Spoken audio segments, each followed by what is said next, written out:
Hey, thanks for making it to Veterans Info Tap. I'm glad you made it. The NCA is making some moves, $11.5 million worth of moves, and wanted to bring it to your attention so you are aware. Now, what's the NCA, you may be asking? Well, let me explain it, and then you'll get it probably halfway through my explanation. So, the VA, think of it like an umbrella, right? The VA has three silos. The three silos are the VBA, that's the Veterans Benefits Administration, the VHA, which is the Veterans Health Administration, and then lastly you have the NCA, the National Cemeteries Administration, which you probably had already guessed. So the headline here for this is NCA acquires land near Chattanooga for new national cemetery. Hit the thumbs up for me, subscribe, share with a friend, all that good stuff. I really appreciate it. Helps to get the word out. And, it's good to know what options are out there for us. And also we can kind of pick up some little tidbits, and then it might spark things in my mind to share with you along the way. All right, so let's jump into it here. The National Cemetery Administration has acquired more than 266 acres of land in Birchwood, Tennessee for the future replacement of the Chattanooga National Cemetery. VA acquired this property from Vital-Blythe Ferry Holdings, a Tennessee limited liability company, for just over $11.5 million. The new land is located along the east side of the Chickamauga Lake on Highway 60, 35 miles northeast of Chattanooga, and it will support over 167,000 veterans living in Chattanooga area with an additional VA burial option. This new land acquisition will allow VA to continue providing burial services to veterans and their eligible family members in East Tennessee for decades to come, said Undersecretary for Memorial Affairs Matt Quinn.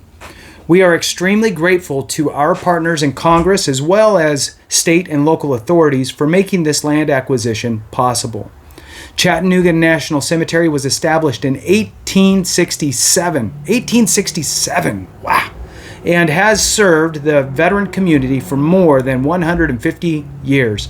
Nearly 64,500 veterans and eligible family members are interred there.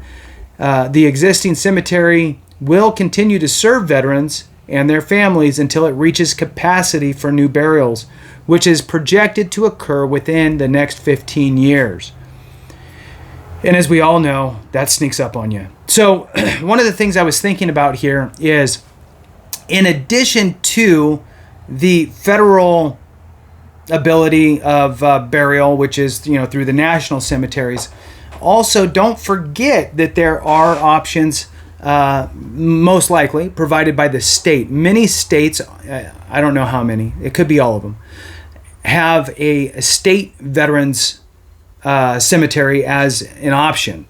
So the state veterans cemeteries basically mirror the same design. They work with VA and they have to get it approved and okayed and green lighted by the VA, even though it's a state cemetery. And the reason why is because the VA wants to make sure that the states kind of mirror the same and stay within the same guidelines and have the same feel and all of that stuff for the veterans who are interned there, to make sure that it has the same feel, because the VA is actually paying the state for veterans who are buried in the state cemeteries. So they have a big say, right, on how that all works out. So jumping back into it here, NCA honors veterans and their family members with final resting places in national shrines and lasting tributes that commemorate their service and sacrifice to our nation.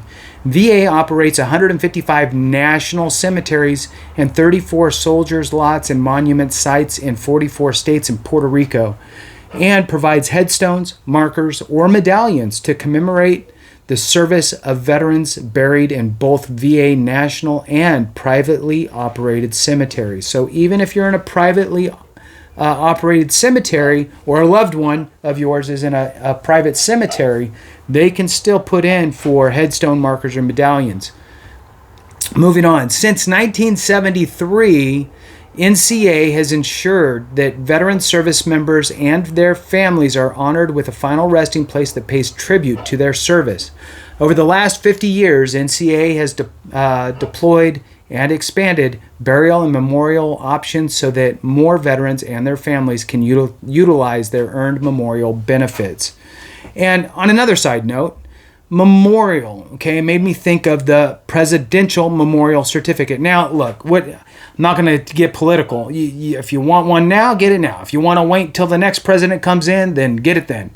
But a Presidential Memorial Certificate is a great keepsake for any loved one who has passed. So if you have a parent, a brother, a sister, a cousin, a grandfather, grandmother, whoever, right? You have a family member who has passed away, you can get a you can get as many as you would like, actually. You can, on the form, it says, hey, how many do you want? I want 12, right? 12 of them because I have 10 people I'm going to give them to, and I know that Uncle Joe's going to lose it twice, so I need to make sure I got extras, right? So you can order as many as you like. They come on a really hard stock paper. I wish I had mine here for my grandpa, but anyway, it's a real hard stock paper. It's kind of got a marbled kind of look to it, the paper.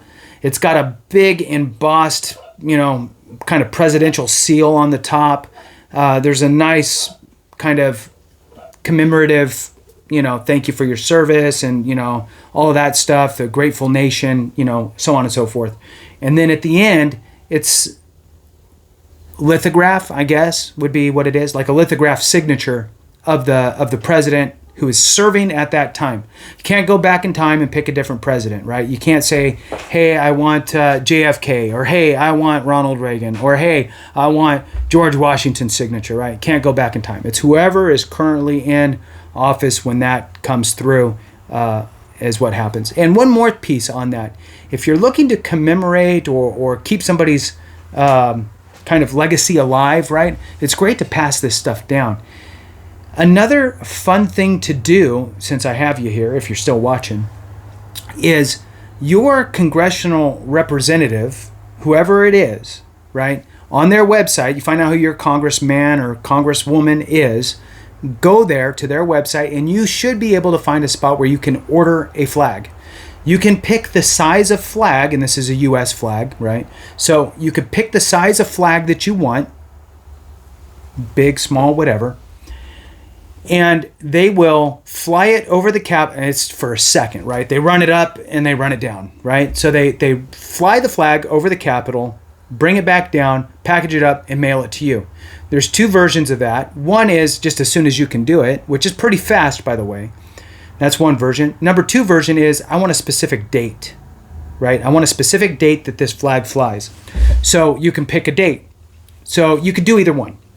So now you could pick, I think it's like nylon or cotton flag. So you could pick what kind of flag you want and the size. So now they run them up, they run them down, they package them up, they mail them to you. Well, that flag comes with a, like a certificate of authenticity, right? This is a flag that actually flew over the Capitol on such and such date, blah, blah. Now, there's two versions here. That certificate that you get can have the pre-embedded message, basically from your congressperson, whoever it is, right? And, whatever it says, about the flag. Or, and I don't know if they all do, I'm guessing they do, right? I have never ordered one from each one. You have to be in the district of your congressional member because they ask you for your zip code and all that stuff. So, they could, I'm guessing they all do, for a different version of what goes on that certificate. Now, part of it stays the same, but you have room to add in your own. So, in loving memory and service and sacrifice of Joe, right? Whoever, right? You can write it however you want, and there's still a little piece that's kind of a pre-embedded, but you can continue it on, right? So, just nice to have good keepsakes. And then you add a flag with a certificate that flew over that's from a U.S. congressperson who is recognizing whatever you want them to recognize, right?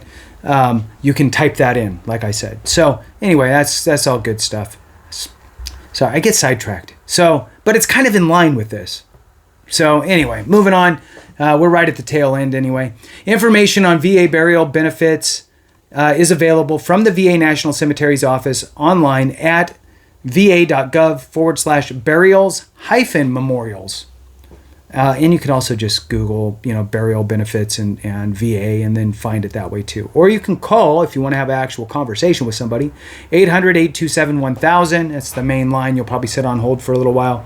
To make burial arrangements at any open national VA cemetery at any time of need, call the National Cemetery Scheduling Office at 800-535-1117. All right. Kept you long enough. This thing could have been much shorter, but I talked about the other things. So, whatever. Have a great one. If you hung on till the end, I really appreciate it. Thumbs up for me. Yeah, have a great one. And remember, if we don't take care of each other, something went wrong.